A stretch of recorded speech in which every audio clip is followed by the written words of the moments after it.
Mantan dosen UIN Malang, Imam Muslimin, atau yang dikenal sebagai Yai Mim, akhirnya kembali ke rumahnya di Kota Malang, Jawa Timur, setelah sempat mengaku takut dan lelah akibat berbagai ancaman yang diterima. Yai Mim sebelumnya sempat menyatakan dalam sebuah wawancara bahwa ia memilih berpindah-pindah hotel di Jakarta untuk menghibur diri dan menghindari kepenatan serta ancaman yang ia rasakan jika pulang.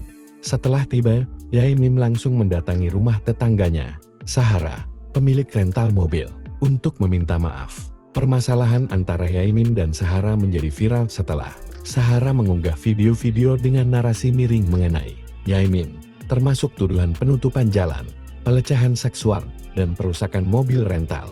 Yai Mim membantah tuduhan tersebut dan menjelaskan bahwa perseteruan bermula ketika Sahara memarkir mobil rentan di depan pagar rumahnya sehingga menghalangi jalan. Keduanya diketahui telah saling melapor ke Polrestabes Kota Malang melalui video yang diunggah di media sosialnya pada Senin 6 Oktober 2025. Yai Mim terlihat menghampiri Sahara dan dengan rendah hati menyampaikan permintaan maaf. Istri Yai Mim, Rosida, juga menyampaikan permohonan maaf.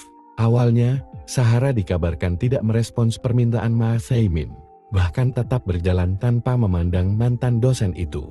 Akun Instagram Yai Mim sempat menulis bahwa ia telah berusaha meminta maaf namun Sahara tidak mau merespons. Namun, dalam video permintaan maaf berikutnya, Yai Mim dan istrinya terlihat mendatangi pos tempat Sahara dan suaminya, Muhammad Sofwan, sedang duduk.